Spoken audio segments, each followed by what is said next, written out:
Well, good evening, everyone. As you can see, special guest on the show tonight, old friend, ex-colleague, ex-boss, actually, for myself and Ryan, Alan Macaulay, all the way from Canada. Alan, so awesome to have you on the show, man.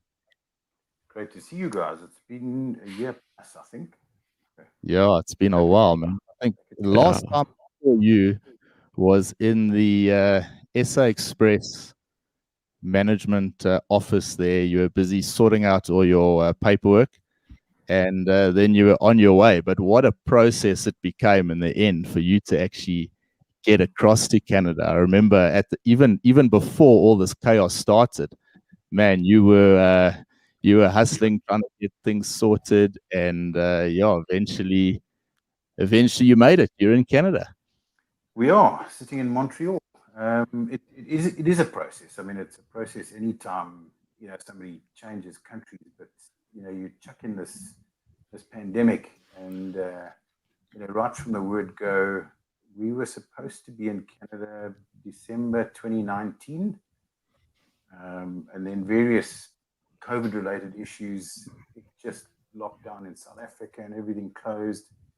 And eventually or in fact, when we were sitting in lockdown in SA, our visa approvals came through, but everything was closed. So there we sat, and eventually got here in September last year, just before winter started. But yeah, it's almost a year after we started, and you become so invested in the process, you can't turn back.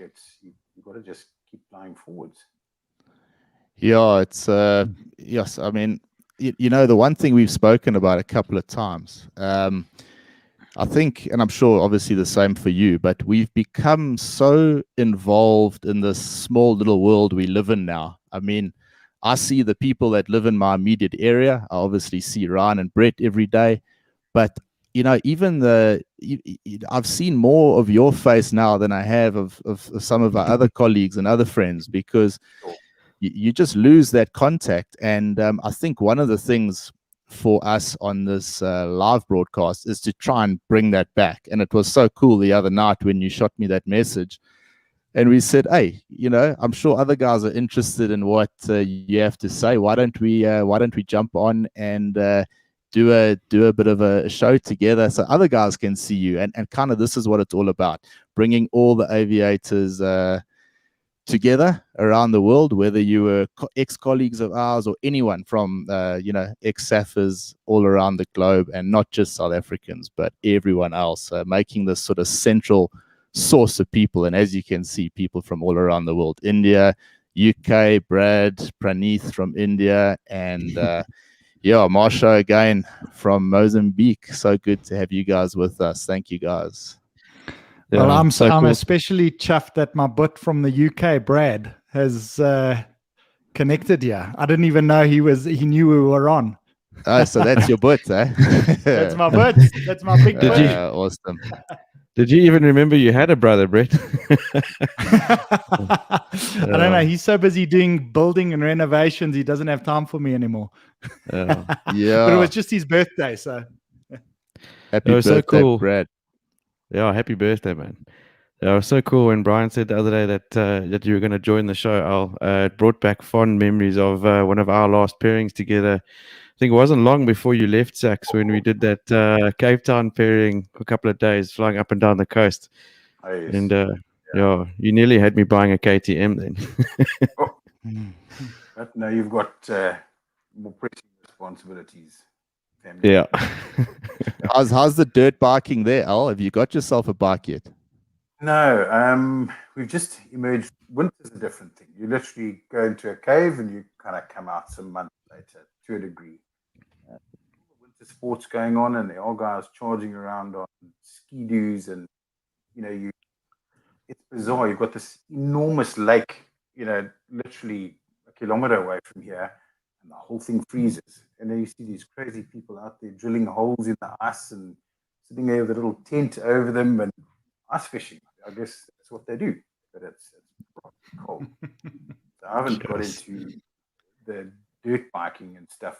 Right now it was just a case of getting a house and trying to get all the intricacies of getting a driver's license sorted, getting a car, and everything comes with challenges. And then you chuck a bit of COVID at everything, and it just becomes twice as hard. So we've got all the basics sorted. We're all set up in our home, and we have internet that works well. And here we are. So and rub it in. Now it's just a question of getting my Canadian ATP sorted. I'm 90% of the way there. It's trying to secure a job, and then we'll get more into the sort of toys and stuff. Check out the dirt biking.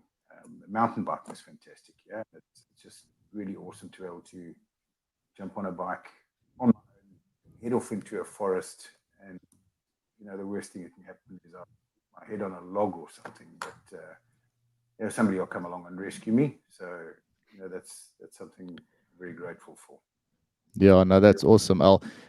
We spoke last week, and you mentioned obviously your ATP and obviously sorting out your licensing side of things. I mean, how's that going? I suppose it's not the first time. I'm sure a lot of people watching us here tonight, they know that you had a stint in Oz as well, Al, a short stint, then back to South Africa, and obviously, as we said, now across to Canada, but as a pilot, one of the things we always think about is the license. What license do you have? And it often depicts where you end up in the world. Yeah. So, you're there. And I suppose it's a whole new process, a whole new CIA with people you don't know. And it's about figuring all that stuff out.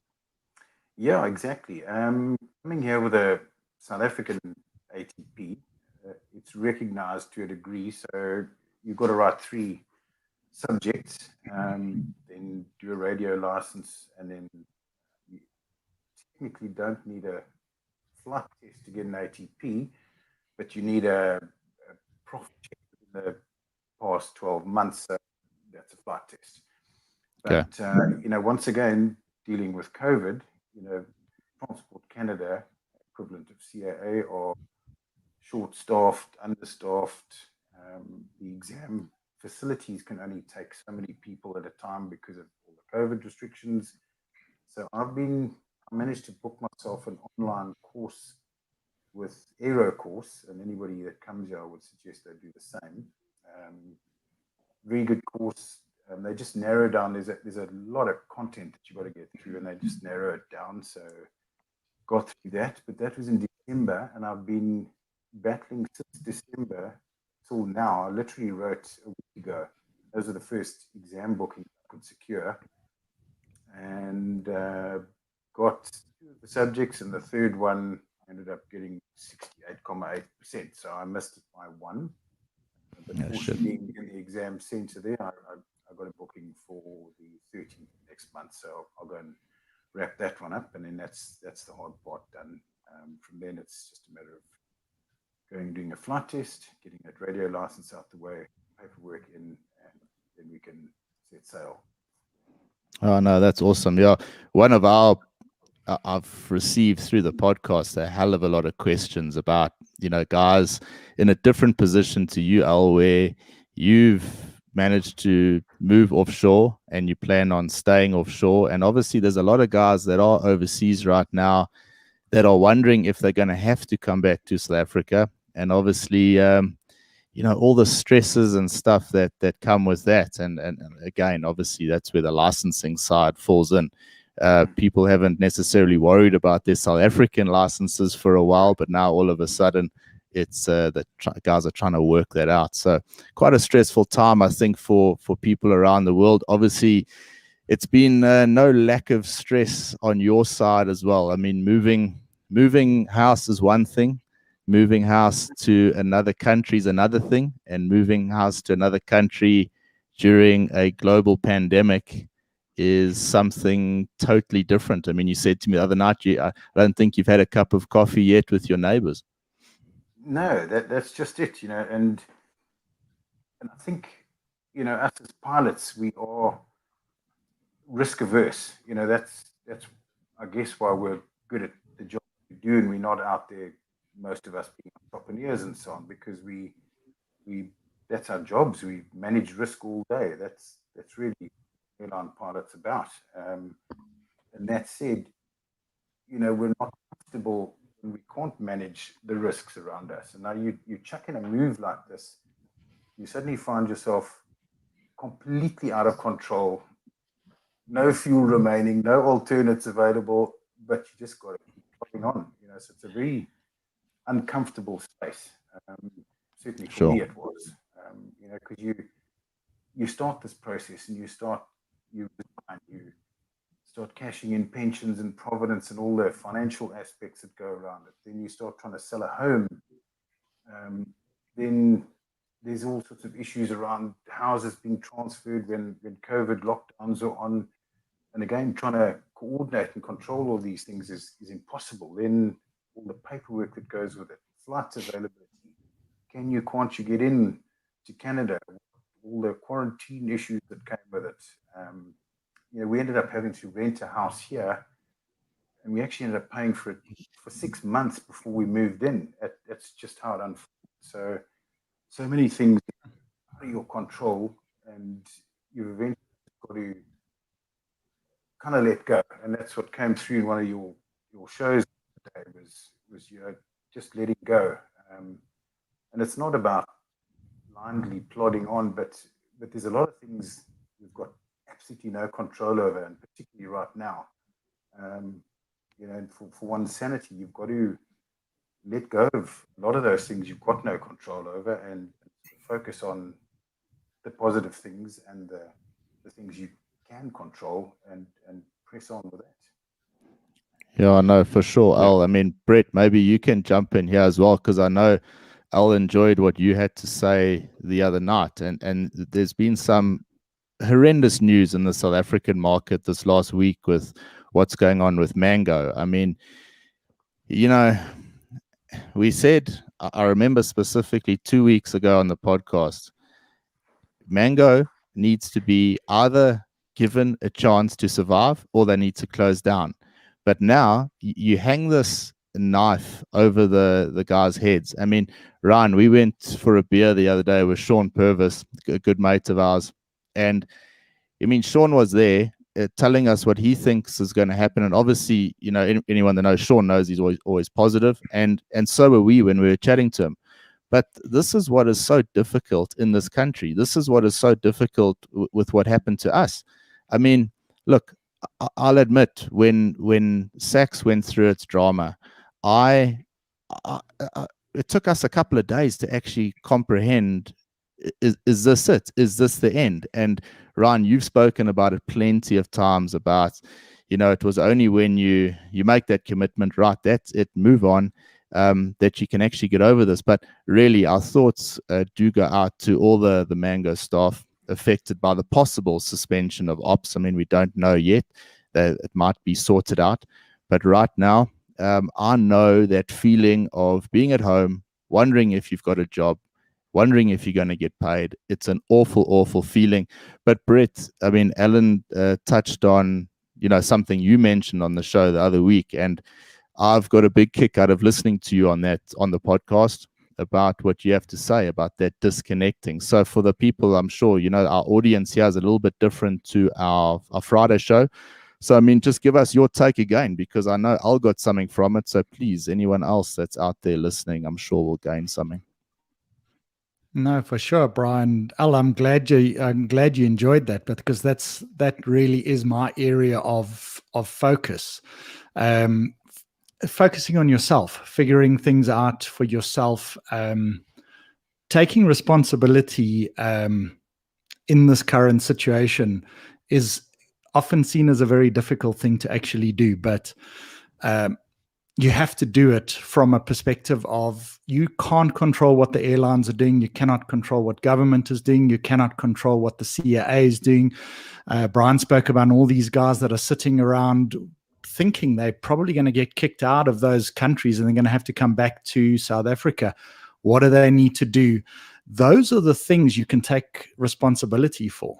Figuring out what licenses you need renewed, how you need to do it. Is it going to be possible? What is the cost? Those things are the reality that you can touch on and you can change. where it comes to the rest of the situations, Mango, SAA, SACS, and you have to take that viewpoint to say, well, there's nothing I can do about it. And I've just got to focus on what I can focus on and what I can change. So, for me, like Bryan and Ryan are always saying, carry on, talk more about this type of stuff. And that's what I intend doing. But I mean, we talk about stuff like Heathrow now is the most expensive hub in the world. IAG owns Heathrow, have just upped the landing fees, all the costs to all the airlines.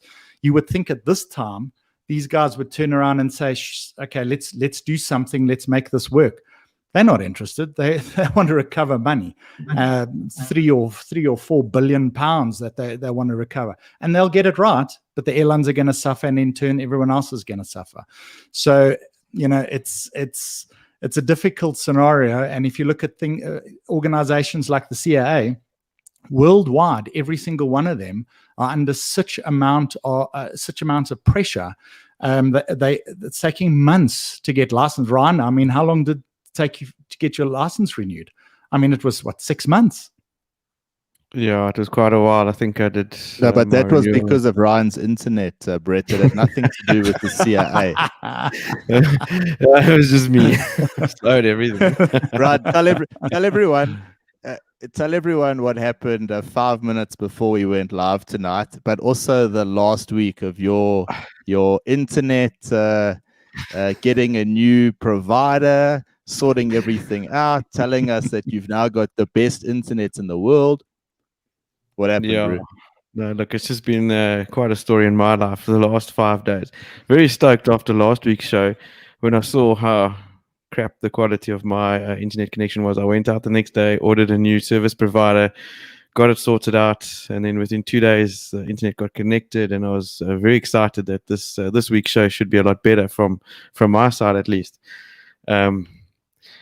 Yeah, and then I've been telling the guys, been bragging about this fancy new fast interwebs that I've got here, and literally 10 minutes before the show started, it bombed out. And yeah, it was panic stations here for a little while. I won't lie.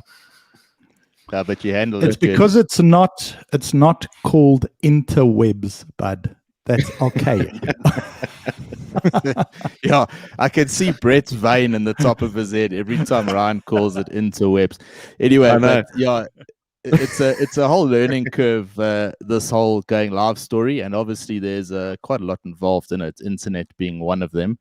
And I was a little bit disappointed this week because I read an article saying that my deposit that I paid for my Starlink satellite system might be delayed because I didn't actually know this, but Elon Musk's company is not BEE. I would have thought it was, eh? Hey, Brett, you're the commercial guy. So Al, it might be a little bit cold in Canada, but you don't have BEE. Trust me, it's a decent compromise. Yeah.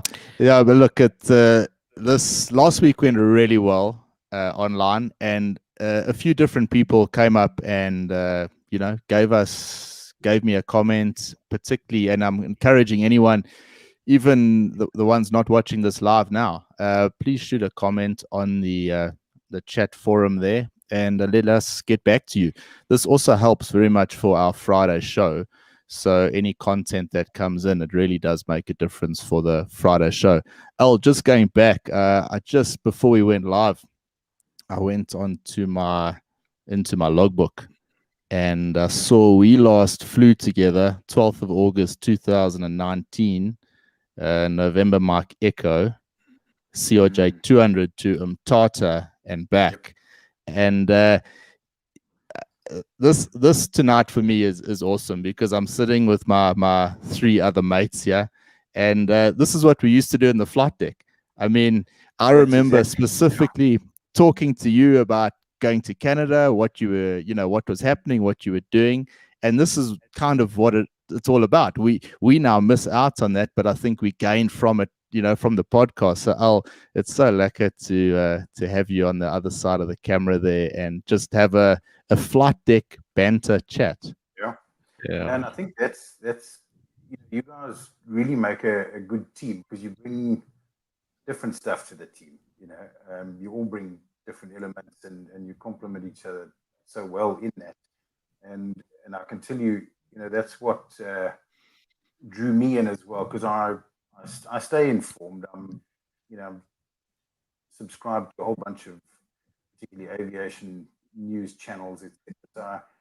Generally, the stuff that you guys are talking about, I'm fairly well versed on it and fairly au fait with most of the stuff that's going on.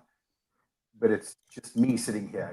I'm disconnected, and this whole COVID thing, added to the fact that I'm sitting in Canada, really disconnects everybody, and that's where it's been great for me is to, even if I'm just watching you guys, it's almost like the crew room banter where you're kind of getting involved, and even if it's afterwards and sharing a comment or whatever, that's been great for me, I must say. No, that's awesome, Al. Yeah, that's obviously Yeah. been our big aim from the start to bring that in. I think this message is for you, Al, It Yeah. is. and Macaulay, It's my mother. your mother. Awesome. And I actually do remember that flight to Tata. What's crazy on my side, looking at my logbook after that particular flight, I never flew that much after that. It's crazy. I've got literally one page of a logbook after that flight, and it's horrendous, man. I just look at it and go, shit, didn't I see the writing on the wall there? It's quite a scary thought. I don't know if you've done it, Ryan. Go back in the logbook and try and remember all those flights you had. I'm sure a lot of guys have done that. Today I had one of my. I wonder if I've got to 1,000 subscribers yet. I don't know. Today I went on a mission. I have sent WhatsApps like you cannot believe. How's it, Craig? We'll chat about Craig later, sending us a message there and Yeah. saying how's it to you, Al. And here's another ex-colleague of ours, Andrew Henry. Miss you too, bro. Hey, Andrew, how's it, man? Gee whiz. That's a blast from Yeah, the past. yeah. Yeah. Andrew was at What I'm about- Emirates sorry, when I last not chatted.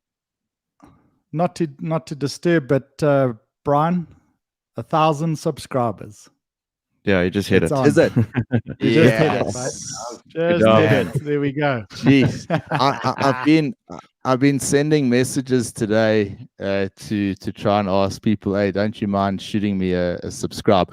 And look, I don't And want just to I say don't to wanna- everyone, I just say to everyone, thank you for subscribing. Please don't unsubscribe because he's irritated the shit out of you. We know Yeah, you. please. We know he has. please.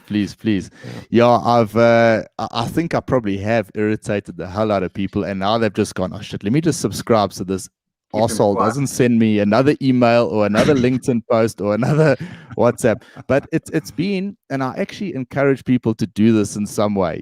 Jordan Peterson's got a quote. He says, ask someone for a favor so that they can ask you for a favor later on. And we've built this network, and you build this online network. But if you're not going to, I'm not saying use the network because that's not what a network's all about. But if you're not going to engage with that network and talk to people and find out what they're doing, then what's the point?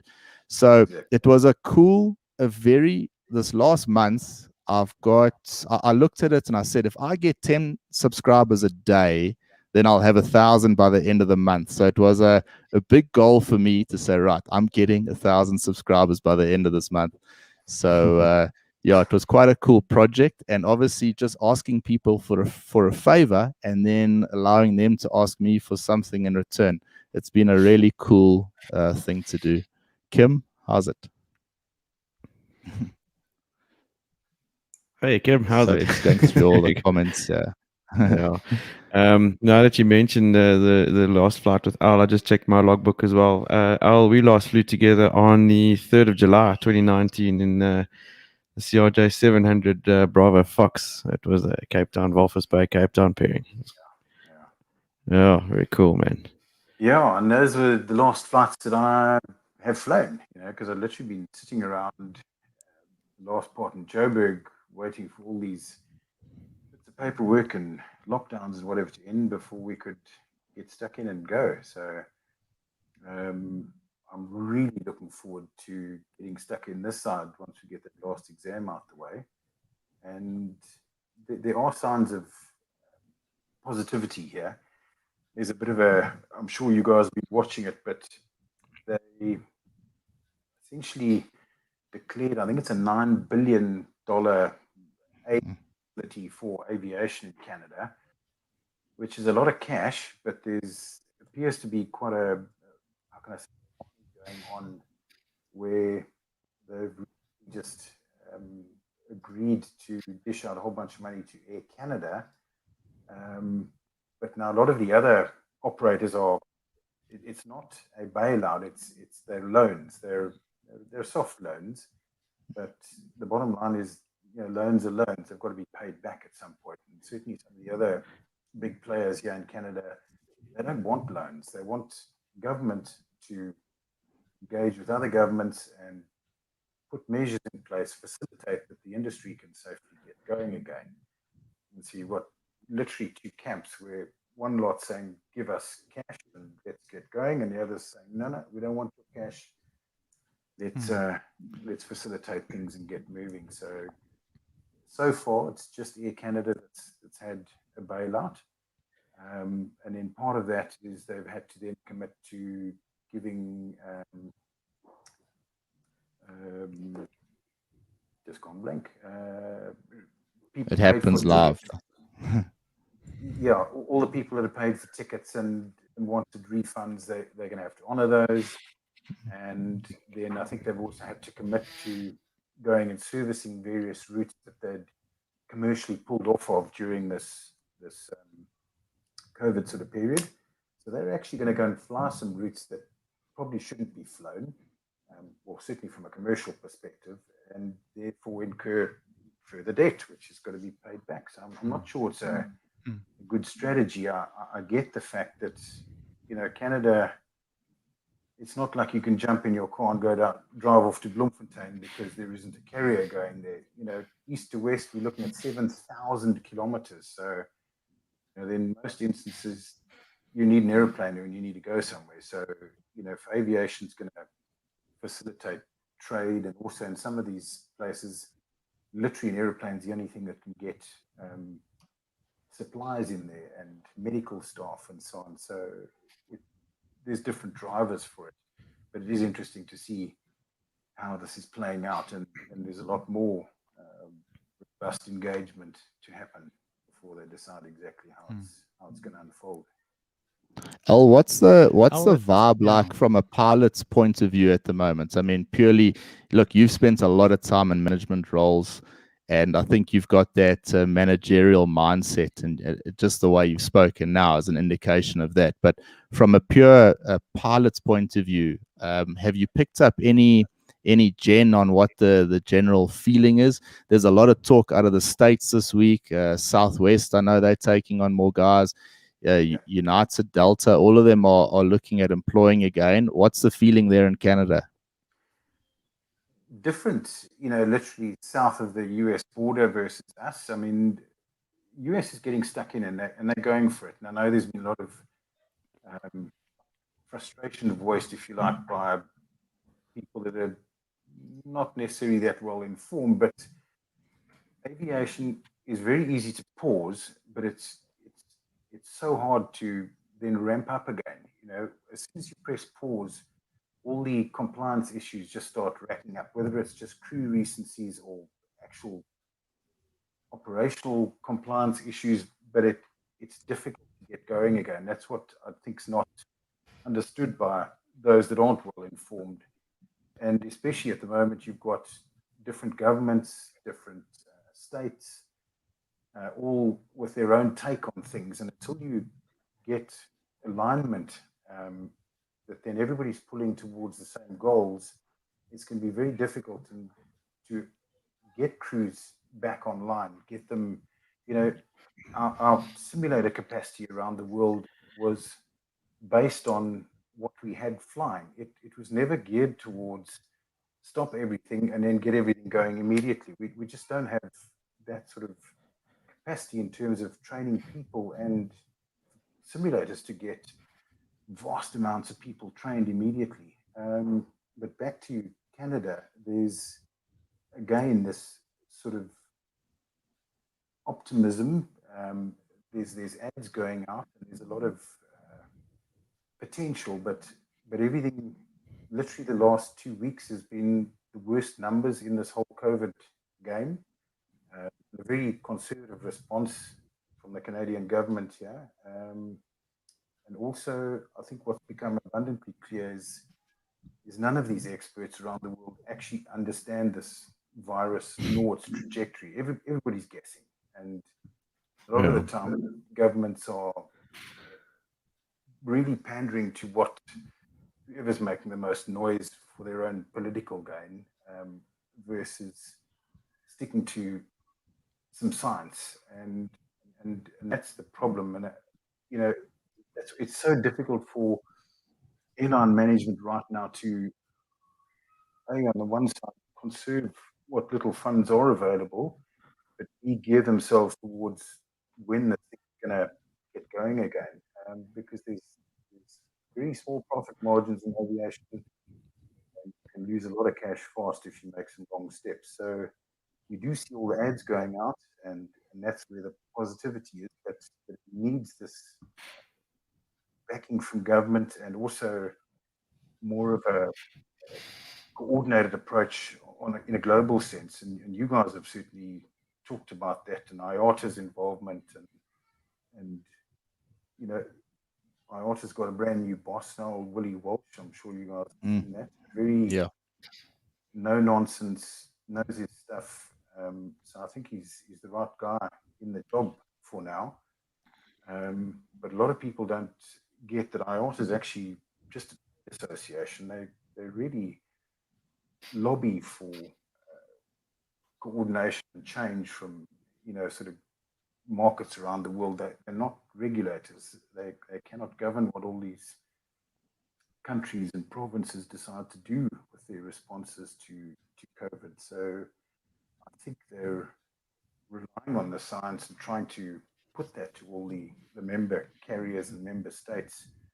But it's again, every single province in this country and in each country is doing its own thing. So it's really hard for airline managers right now to make a accurate approach and guess to where to go for this. Yeah, no, it's listening to you talk there, when we prepare for the podcast and we bring stuff in, you can read a news article, but you wonder, what's the feeling like there right now? You can read an article about a particular area. I mean, I've put up a few banners there tonight on the ticket tape there about Nigeria.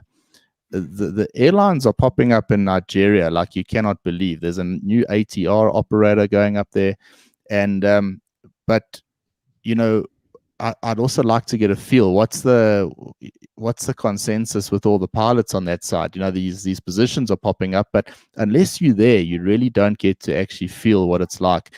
We're involved, obviously, as everyone knows, at Sim Aero. Marsha's put a comment here, and a lot of aviation academies aren't being able to deal with this pandemic. What do you guys think will be the repercussions of this, considering that training is one of the bedrocks of the aviation industry? Hell of a good question. Brett, you can jump in again. We've stayed very positive right from the outset. I know Sim Aero's decided to take a positive stance, and we've gone the full positive route. Our companies maintained a positive stance, and the work is coming in. I mean, I've mentioned Nigeria again, a lot of Nigerian clients. But when I'm asked the question from locals here in South Africa, where the jobs are, I'm sort of saying, well, they're not here. They're not in South Africa. Going back to this question from a training perspective, Basho, to answer, we've been busy, and I know the ab initio flight schools have been busy here in Johannesburg specifically. I just want to actually mention now, Ryan, I don't know if you heard this, there was a praying last night, and condolences out to the people killed. I believe they were in the general flying area somewhere. I'm not sure what happened, but a dreadful accident last night. But the flying schools are busy, and the airline training side is busy. That's all we can report on. We can speculate what's going to happen, what we think will happen in a year's time, 2 years' time. But right now, the training schools are busy and the airline training is busy. Not necessarily in South Well, Africa. Bryan, I just want to. Yeah. I just want to jump in there. You're 100% right. The training is, I mean, Sim Aero, we are booked 2 to 3 months in advance now. So I have guys phoning me constantly saying, please, can you push me in? I've got an airline job. I want to move on this now. And I can't help the guys. I really can't. I can't even push them in during our lockdown, our curfew period between 12 and 4 a.m. Because we're busy. We fully booked there.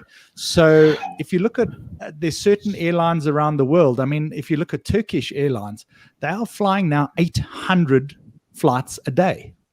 Just think about it, 800 flights a day. I mean, they've jumped from 600 in March to 800 in April. I mean, that's phenomenal. And a lot of the airlines are doing the same thing. So the frequency's increasing. The requirements, they say that there's going to be a shortage of pilots. I think they're 100% right with it. Things are moving in that direction. Al, you mentioned the bailouts. A lot of airlines don't want that.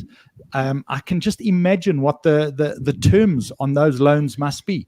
It's easy to say, well, don't worry, I've just given, I think American Airlines close to $4 billion for a payroll bailout. They've just accepted that now. Can you imagine what that payback must be?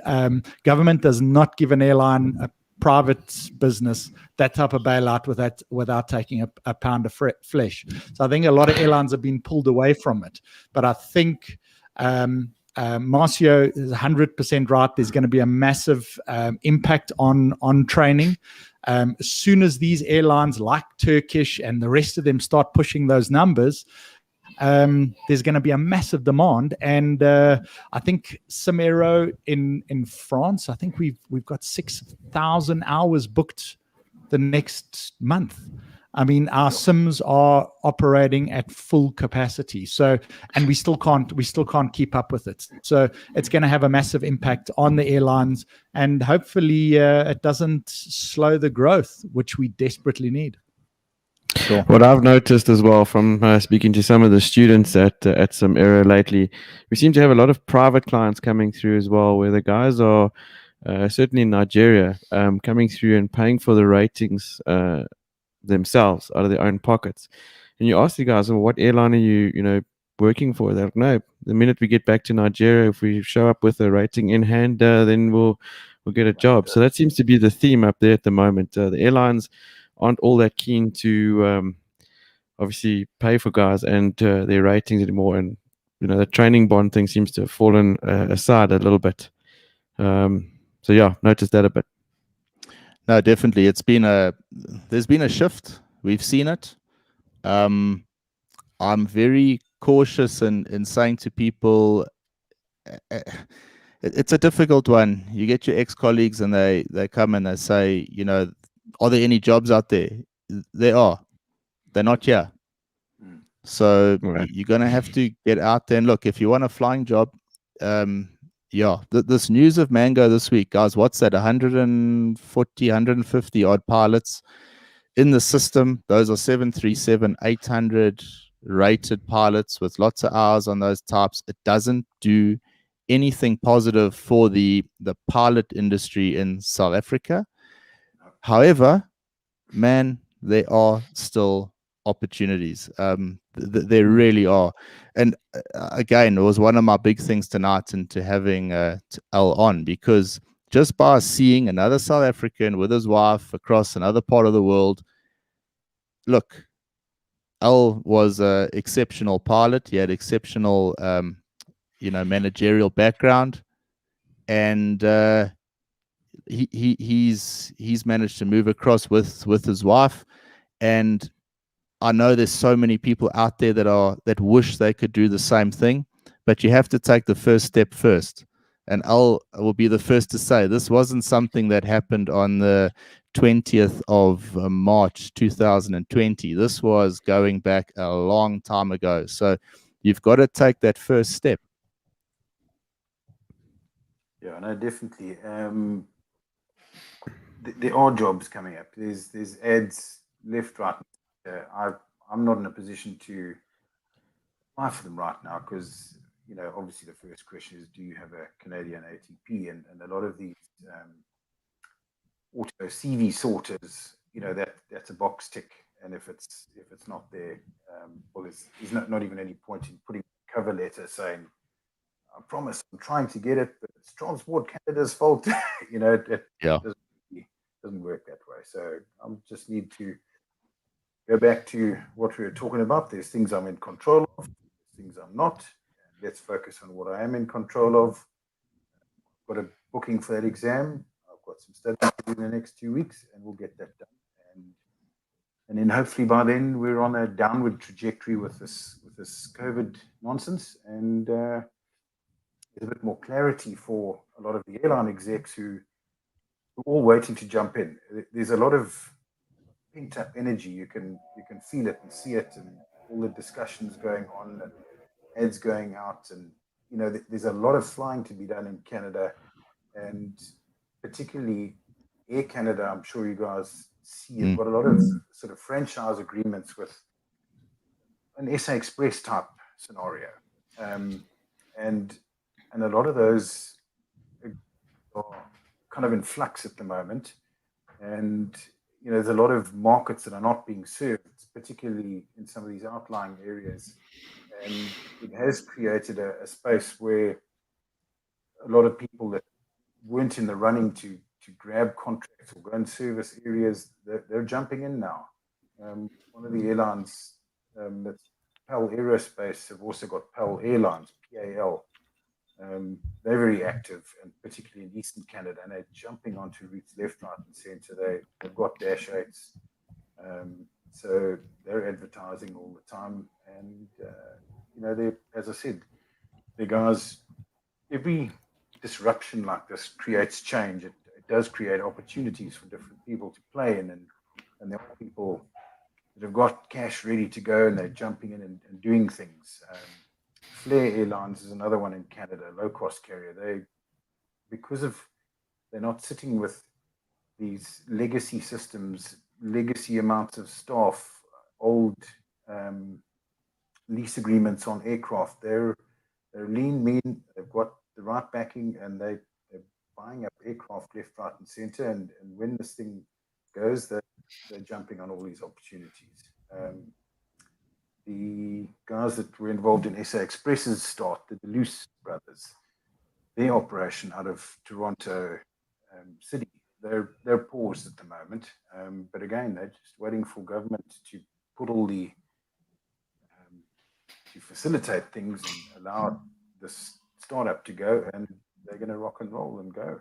So there's lots that's, as soon as there's clarity on these things, there's going to be a lot of activity, and we've talked about it already. There is going to be a pilot shortage because the training staff and sim facilities around the world cannot cope with the fluctuations in demand that we're going to see come out of this. That's really what it is. So there's going to be a shortage, and nobody can press go now because there's just too much money involved. So there's going to be pilot shortages for sure, even if they're transient. But no. I love the fact that the Royal Canadian Air Force has launched that One Day I Will campaign. I don't know if you've seen it, but that is focused on getting the youth excited, getting them trained, getting them motivated to actually step into the aviation market. So I just love that a diverse entity like the Royal Canadian Air Force is actually seeing the opportunity here and just pushing this out there. So which is, it's really great to see. Yeah, it's going to happen. Like you say, Al, You can't put your finger on it. You can't predict. You can't say go at a certain time. All you can do is be ready, be up to speed, know what's going on in the industry, be ready to go tackle an interview when it comes along. Don't get your head out the aviation game. You can go into something else and still keep that aviation brain going. The worst thing you could do is to totally disregard flying again. It's your love, it's your passion, and if you're good at it, then you've got to continue. You know, if that's what you want, you've got to push for it, guys. We've been going already for 45 odd minutes, and I suppose that's about time we would have started our topper D for Mtata that day. I just want to read something very nice of our resident guest on the Bryan podcast, Craig Wood. Guys, I don't know if I mentioned to you, but Craig's been wanting to do something for us for our 50th episode. And he shot me a nice email here. He says, "Dear Bryan, congratulations on broadcasting your 50th podcast. This is a momentous achievement. From the early days of you using duct tape," don't tell him we still use duct tape, guys, "and archaic technology, you have progressed to a high-tech, Oscar-winning series of edutaining podcasts. Who would have thought a year ago you would go from airline captain to podcast host? Aviation SA is proud to be associated with such a professional, passionate, and considerate individuals whose sole intention is to make South African aviation a better place. As you have positioned the Bryan podcast as the go-to for aviation news and updates, I hope to do the same with Aviation for SA as the go-to for aviation law.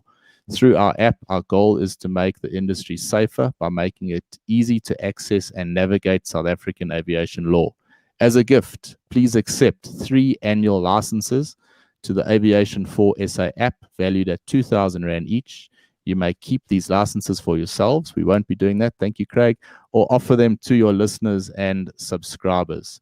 Please convey our best wishes to Brett and Ryan, who are instrumental in the success of the show and work well under your strong leadership. Strong leadership should be underlined, Craig. I'll talk about that later. Congratulations once again, and I wish you continued success. Yeah. Let's move on now. As your audience grows exponentially and you reach unprecedented levels of success. Kind regards, Craig, and all of us at Aviation for SA. Craig, thank you so much for those 3 licenses valued at 2,000 Rand each. We're going to decide amongst us how do we give these away and who we're going to give them away to. We are definitely going to give them away. So if you listen out on the Bryan show on Friday, we'll, I suppose, give them out, Ryan. Yeah, Craig, thank you so much. That's such a wonderful thing for you to do. We appreciate your kind words and your sentiments there. And thank you for your sympathy for Brett and myself being under Bryan's leadership. No, it's been a lot of fun, and we thoroughly enjoy being part of the show. And thanks, Craig. We really appreciate that. And we'll make sure that those licenses go to 3 very deserving individuals. That's fantastic. Thank you. Well, guys, I just, you'll see, I tend to keep things to myself and then I blast it at the guys at the last minute. You know, I'm not the best at communicating prior to when there's an announcement to be made. But guys, Craig's going to be on the show on Friday.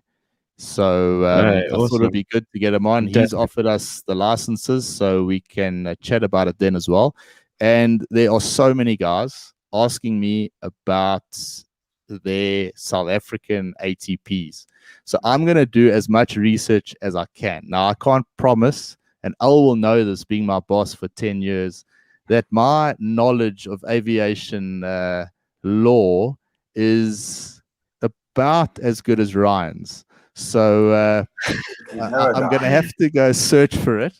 I'm going to have to go search for the answers, but we'll do our best to try and find those answers. And Craig is obviously a very valuable source of. Oops. Seems like the host has podcast just disappeared. has managed to disappear. after all the crap he's been giving everyone over the last couple of weeks. Just so that everyone knows, and Craig, thanks very much for those three licenses. We debated who's going to take those licenses. Oh, look at that. And I was just, as I was saying, the podcast host, he is the host because Ryan and I let him be the host. But check how red he's. Bryan, there's a red tinge to your face. Is that because you've lost connectivity or what? That's load shedding in South Africa. Yeah, okay. Yes. That's normal. What are you talking about? That was actually our time up signal. So we've it was scheduled for a 45 and we've gone over that. It does it every now and again. But like I say, that's why I've got a team with some very competent individuals, and Ryan and Brett who can sort that out. Thank you for that, Brett. Going back to the law question, I can just see how this is going to go. It's going to be Ryan, but why don't you do me a favor tomorrow, man? Why don't you just find out what's happening with South African licenses and what do the guys need to do to get them back? So don't worry, got your back there, boys. Just a quick comment here. Sorry, El, to jump in. Our mate, Justin. Hey, Justin. I made a mistake there, Ryan. There is someone that doesn't know law as good as us. Oh no, wait, it's Met. Oh no, wait, it's a flight planning. Planning. Flight planning Justin, number 3, Justin. Justin is he sent me a chirp here, so I'm gonna make sure everyone knows. Justin's battled a little bit with flight planning and Met in the com. Don't worry, we're here to support you all the way, and see you on Monday or see you on Wednesday. Guys, I'm going to say cheers because we have gone over our little schedule here. It was so great to be with you tonight and chat with you. Craig Wood, thank you so much. He's going to be on the show on Friday. So tune in for that. Have a listen. And just from me and to you, and I know all the guys as well, you've been an incredible supporter of ours. It really makes life a hell of a lot easier for us when there's someone that you don't see every day that sends a message to say, I love what you guys are doing, keep it up. I cannot stress enough how much that actually means, and what it does for our egos and our morale for the show. Because like I've always said, I mean, getting up early, doing the show with my two good mates is not the easiest thing in the world, particularly when times are tough. I mean, Ryan's got a family he's looking after. My missus about to give birth in a couple of weeks I'm looking forward to, and Brett's got his own stuff going on. But we've managed to stick with it and be consistent. And I think if I could end tonight by saying, let's all be consistent. You've been a consistent friend over the years, and a great boss to have. Alan Macaulay, thank you so much for joining us, and I hope this is not the last time we have you on the show. Thank you, guys. I just want to say, as I said before, you really complement each other in what you do. I've got a lot out of your show, and if I could be of support, that's the least I can do. And again, I've said it before, there'll be some detractors amongst your audience, but you're doing a lot more good for a lot more people, so forget about the bad stuff. Keep doing. Thanks, Al. And I'm certainly enjoying it. Thanks, Al. It was so great seeing you and chatting to you again. Good luck with all the exams and buttoning everything up that side. Hope it all goes well. And see you soon. Take care. Okay. Good to meet you, Al. Thanks for being on the show with us. It was great having you. Al, just one last thing. Where can people find you? I mean, where do you, if you want to be contacted, you're on LinkedIn a lot. Guys can find your stuff on LinkedIn. On LinkedIn, quite active there at the moment, getting a lot of value out of it. But that's probably the easiest. Otherwise, just an email, macfly10@gmail.com. Awesome. Al, it's been a pleasure. I hope we can chat again soon, and definitely not the last time we have you on, particularly when things start turning around there and you've got your CRJ or Dash 8 flying job. I really want to hear about it and see your face again on the camera. Yeah. Holding thumbs. Cheers, guys. Thank you very much. And to everyone listening, thank you so much for joining us tonight. It's a real pleasure. Don't forget to join us on Friday, as always, for the Friday show. And we'll be back next Tuesday as well for the live show. If you want to get involved, shoot me a message, an email, whatever it might be. Shoot a comment on this live chat. And if you want to be on the show, I'm more than happy to do it. If you're a Safa stuck somewhere else, around the world and you want to be on, I'd love to hear your story as well. As always, from my side, I'd like to say goodbye for now. Cheers, gents.